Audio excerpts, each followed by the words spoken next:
लोकसभा में विपक्ष के नेता राहुल गांधी ने सरकार को चुनौती दी है कि वो वोट चोरी का मामला संसद में उठाएंगे। सबूत तो पहले से ही उनके पास हैं। लगातार प्रेस कॉन्फ्रेंस करके वो देश के सामने इन तमाम सबूतों को रख भी चुके हैं। तो सरकार की तरफ से कोशिश हो रही है कि राहुल गांधी संसद ही ना पहुंच पाए। उनकी गिरफ्तारी की कोशिशें हो रही हैं। किसी को खबर तक नहीं लगी और दिल्ली पुलिस की तरफ से राहुल गांधी के खिलाफ एक और मामला दर्ज कर लिया गया।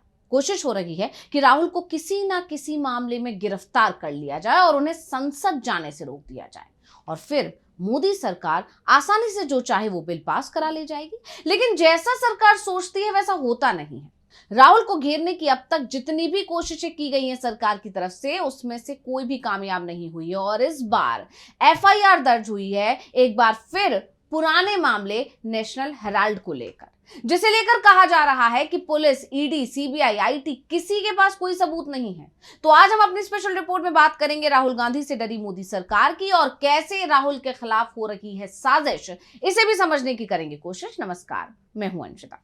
इसे सरकार का खौफ कहा जाए या कुछ और, कि जैसे जैसे संसद सत्र की तारीख नजदीक आ रही है वैसे वैसे राहुल गांधी को घेरने की कोशिश तेज हो गई है, जिसके बाद से चर्चा चल पड़ी है कि शीतकालीन सत्र में विपक्ष की आवाज दबाने के लिए सरकार राहुल गांधी को घेर रही है।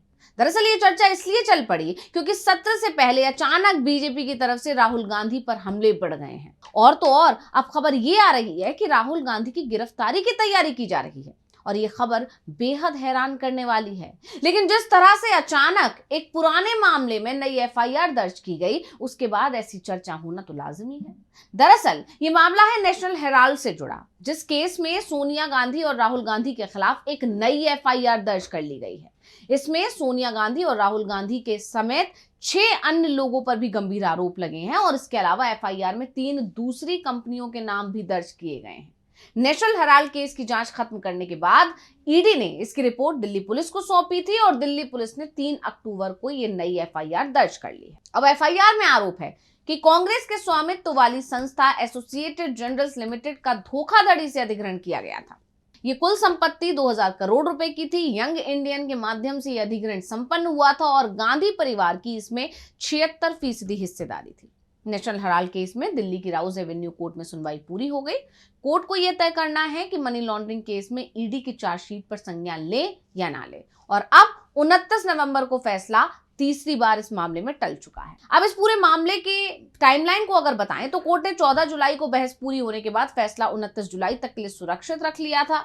इसके बाद 8 अगस्त और 29 नवंबर को फैसला टला और अब कोर्ट 16 दिसंबर को फैसला सुनाएगी। तो सबसे बड़ी बात तो यही है कि जिस तरह से बार बार फैसले की तारीख टल रही है उसने ही सवाल खड़े कर दिए हैं और अब एक नई एफआईआर भी इस मामले में ला दी गई है। जिस तरह से नई एफआईआर दर्ज की गई है और क्योंकि दिल्ली पुलिस ने ये एफआईआर दर्ज की है, उसको देखकर कहा जा रहा है कि कोर्ट का फैसला आने से पहले ही राहुल गांधी को एक नए मामले में फंसाने की कोशिश हो रही है। और ऐसे सवाल इसलिए उठ रहे हैं या ऐसे आरोप इसलिए लग रहे हैं क्योंकि आप जानते ही हैं दिल्ली पुलिस आती है केंद्र सरकार के अधीन और क्योंकि ये मामला दिल्ली पुलिस ने दर्ज किया है इसलिए साफ हो जाता है कि संसद सत्र से पहले एक नए मामले को खड़ा करना बताता है कि राहुल गांधी को कहीं ना कहीं संसद से दूर रखने की कोशिश हो रही है और विपक्ष पर एक दबाव बनाए जाने की कोशिश की जा रही है कि कैसे भी वो जो मुद्दे उठाना चाहता है संसद के अंदर उन मुद्दों को वो ना उठाए, क्योंकि वोट चोरी सबसे बड़ा मुद्दा है, एसआईआर का मुद्दा सबसे बड़ा है, इसके अलावा तमाम मुद्दे हैं जो इस बार संसद सत्र में उठाए जाने हैं और जिसकी तैयारी विपक्ष की तरफ से पूरी तरह कर ली गई है। कांग्रेस की बैठक में ये पूरी तैयारी हो चुकी है कि आखिर किन किन मुद्दों को विपक्ष रखेगा और उनका नेतृत्व क्योंकि राहुल गांधी करेंगे, लोकसभा में नेता प्रतिपक्ष हैं, ऐसे में राहुल गांधी को ही फंसाकर पूरे विपक्ष की आवाज को दबाने की कोशिश हो रही है। ये आरोप अब और तेज हो गए हैं, जबकि इसी मामले में जून 2022 में नेशनल हेराल्ड केस में राहुल गांधी से 5 दिनों में 50 घंटे की पूछताछ हुई थी। फिर 21 जुलाई 2022 में नेशनल हेराल्ड केस में सोनिया गांधी से 3 दिन में 12 घंटे सवाल हुए थे और इस दौरान उनसे 100 से ज्यादा सवाल किए गए थे। ईडी ने राहुल गांधी से भी जून में 5 दिनों में 50 घंटे से ज्यादा समय तक पूछताछ की थी, लेकिन कोई नतीजा नहीं निकला था। लेकिन अब संसद सत्र से ठीक पहले इस मामले को तूल देकर सिर्फ राहुल गांधी को घेरने की कोशिश है, साजिश है, ऐसा आरोप कांग्रेस की तरफ से भी लगाया जा रहा है, क्योंकि पूरे मामले को लेकर कांग्रेस की प्रतिक्रिया आ गई है। कांग्रेस नेता जयराम रमेश ने पूरे मामले को झूठा बताते हुए सोशल मीडिया पर एक पोस्ट किया उन्होंने लिखा, मोदी शाह की जोड़ी कांग्रेस के शीर्ष नेतृत्व के खिलाफ लगातार डराने धमकाने और राजनीतिक प्रतिशोध की राजनीति कर रही है। जो खुद असुरक्षित और भयभीत होते हैं वही दूसरों को डराने की कोशिश करते हैं। नेशनल हेराल्ड मामला पूरी तरह से झूठा और निराधार है। अंततः न्याय की ही जीत होगी, सत्यमेव जयते। इसके अलावा कांग्रेस नेता है संदीप दीक्षित। उनका कहना है कि ये पूरी तरह से फर्जी मामला है। हमारे वकील बार बार कह चुके हैं कि कहीं भी मनी लॉन्ड्रिंग का कोई मामला नहीं है, ये पूरी तरह से राजनीति से प्रेरित है। क्या कुछ बोले हैं संदीप दीक्षित, सुनिए। देखिए साहब, ये बिल्कुल ही फर्जी केस है। इसमें क्योंकि बार बार हमारे लॉयर्स ने कहा है, नेशनल हेराल्ड के, राहुल जी के, सोनिया जी के, कि कहीं मनी लॉन्ड्रिंग का केस तो बनता ही नहीं है। और दूसरा, ये तो नॉट फॉर प्रॉफिट ऑर्गेनाइजेशन है, इसमें प्रॉफिट कहाँ से आ जाता है? इतनी तमाम संस्थाएं हैं, क्या सरकार को या ईडी को ये सिंपल चीज़ें नहीं समझ में आती हैं?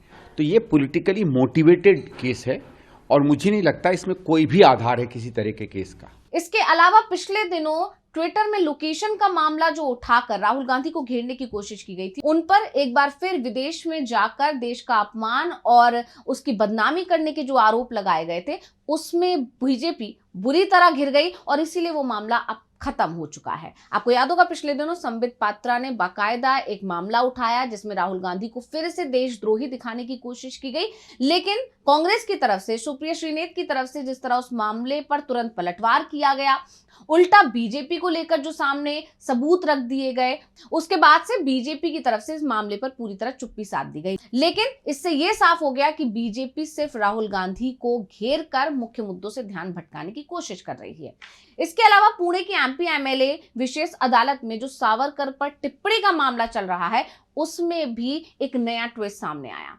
दरअसल सावरकर के अपमान को लेकर जो आरोप लगे हैं राहुल गांधी पर, उस मामले में जब मुख्य सबूत के तौर पर एक सीडी पेश की गई तो ये सीडी अदालत में चलाए जाने पर खाली निकली। मामले की सुनवाई मजिस्ट्रेट अमोल शिंदे कर रहे थे और शिकायत सावरकर के परपौत्र सत्यकी सावरकर ने दर्ज कराई थी, जिसमें आरोप लगाया था कि राहुल गांधी ने लंदन में एक भाषण दिया और वहां पर उन्होंने सावरकर के बारे में अपमानजनक टिप्पणी की। लेकिन सबूत के तौर पर लिफाफे में जो सीडी सौंपी गई अदालत को, वो खाली निकली, उसमें किसी तरह का कोई बयान नहीं था। और इसके बाद से चर्चा चल पड़ी है कि सिर्फ राहुल गांधी को जबरदस्ती घेर कर, फंसा कर उनको गिरफ्तार करने की कोशिशें हो रही हैं लगातार। लेकिन बड़ी बात यह है कि बार बार बीजेपी की तरफ से या बीजेपी के जो समर्थक हैं उनकी तरफ से राहुल गांधी को घेरने की हर कोशिश नाकाम हो रही है। लेकिन विपक्ष की तरफ से भी साफ कर दिया गया है कि आप कितना भी कांग्रेस को घेरने की कोशिश करें या राहुल गांधी पर निशाना साध कर विपक्ष की आवाज दबाने की कोशिश करें, लेकिन विपक्ष अपनी बात उठाकर रहेगा, संसद के अंदर भी, संसद के बाहर भी। तो स्पेशल रिपोर्ट आपको कैसी लगी हमें कमेंट करके अपनी राय जरूर दीजिएगा। इसी के साथ मुझे दीजिए इजाजत। देखते रहिए डीवी लाइव। नमस्कार।